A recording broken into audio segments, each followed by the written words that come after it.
Land for job scam मामला, वो मामला जिसके तहत पूरे लालू परिवार को ईडी के शिकंजे में देखा गया। लालू परिवार में हर एक बड़े चेहरे ने ईडी का सामना किया। ईडी की पूछताछ में कभी लालू प्रसाद यादव अपनी बेटी मीसा भारती संग जाते हैं, तो कभी राबड़ी देवी संग उनके बड़े बेटे तेज प्रताप यादव दिखाई देते हैं। जहां इस पूछताछ में तेजस्वी यादव से लेकर उनकी पत्नी तक पूछताछ की जा चुकी है, जहां लालू यादव को हर बार ईडी का सामना करना पड़ता है।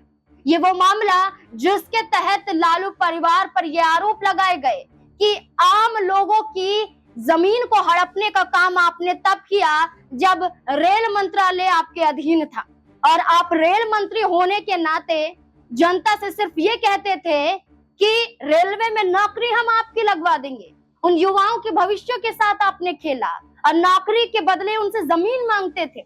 इस पूरे मामले में देखा जाए तो लालू परिवार पर ईडी का शिकंजा तो है, लेकिन धीरे धीरे पूछताछ में ये साफ हो रहा है कि लालू परिवार पर लगाए गए इल्जाम पूरी तरह से सच नहीं है। पूरी तरह से सबूत भी नहीं उनके खिलाफ मिल रहे हैं। ऐसे में हाल ही में देखा जाए तो 17 सितंबर को दिल्ली हाई कोर्ट के तहत लालू प्रसाद यादव के करीबी और बड़े बिजनेसमैन अमित कतियाल को जमानत दे दी जाती है, जिसका विरोध ईडी अधिकारी करते हैं और इसका रुख सुप्रीम कोर्ट में कर देते हैं, और सुप्रीम कोर्ट के जरिए ही बड़ी फटकार लगाई जाती है। क्या कुछ रिपोर्ट में कहा जा रहा है इस पूरे मामले को लेकर, देखिए जरा। सुप्रीम कोर्ट ने लैंड फॉर जॉब कथित घोटाले से जुड़े मनी लॉन्ड्रिंग केस में ईडी की याचिका पर सुनवाई करने से 7 अप्रैल को इनकार कर दिया।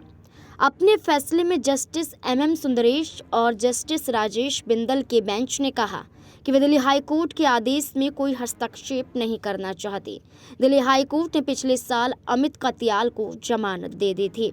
कोर्ट ने रेलवे में लैंड फॉर जॉब कथित घोटाले से जुड़े मामले में राष्ट्रीय जनता दल के अध्यक्ष लालू प्रसाद यादव के करीबी सहयोगी और बिजनेसमैन अमित कतियाल को दी गई जमानत के खिलाफ ईडी की याचिका पर विचार करने से इनकार कर दिया। बेंच ने अपने फैसले में कहा, कोई भी आदमी बड़ा नहीं है, मामले से जुड़े मुख्य लोग गिरफ्तार नहीं किए गए, तो छोटी मछलियों के पीछे ही क्यों पड़ना? क्या आपको उन पर कार्रवाई करने से डर लगता है? साथ ही कोर्ट ने सवाल भी किया कि आपने 11 अन्य आरोपियों को गिरफ्तार क्यों नहीं किया। सुनवाई के दौरान अतिरिक्त सॉलिसिटर जनरल SV राजू ने कहा कि दिल्ली हाई कोर्ट का आदेश कानून के अनुसार अनुचित है और इसे खारिज नहीं करना चाहिए।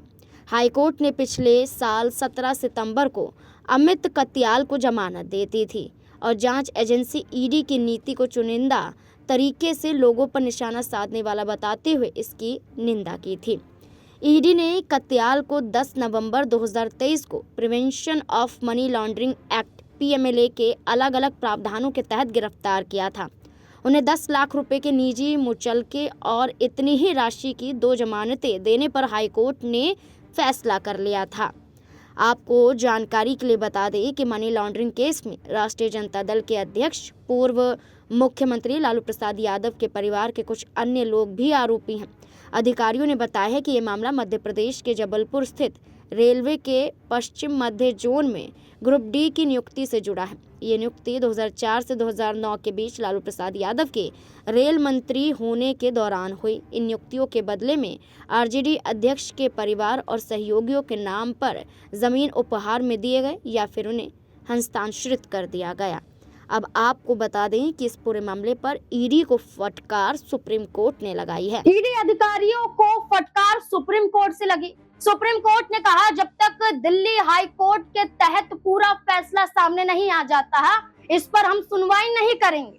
पूरी तरह से ईडी अधिकारियों को ये कहा कि सिर्फ आप ये याचिकाएं ही दाखिल ना करें, इस केस को इतना लंबा ना खींचें। जैसे कि देखा जाए, जब शराब घोटाले मामले में पूरा जो आम आदमी पार्टी का परिवार था वो ईडी के शिकंजे में था, CBI के शिकंजे में था, तब एक एक करके तमाम आरोप लगाए गए, लेकिन अब वो जेल से बाहर हैं, बेगुनाह साबित हैं, और सीधे तौर पर देखा जाए तो ये कहा जा रहा है कि जितने भी इल्जाम लगाए गए सबूत कहाँ है, लेकिन लंबा साल खींचा गया। इस लालू प्रसाद यादव के इस पूरे मामले को लेकर भी यही देखा जा रहा है। अब उनके करीबी को राहत मिल जाती है, उनके परिवार को थोड़ी राहत मिल जाती है। तो ऐसे में देखा जा रहा है कि ईडी अधिकारी बिहार विधानसभा चुनाव के मद्देनजर लालू परिवार को बख्शने वाले नहीं। इसी आधार पर सुप्रीम कोर्ट का रुख किया जाता है, लेकिन देखना होगा कि क्या चुनाव से पहले लालू परिवार को राहत मिल जाती है या फिर नहीं।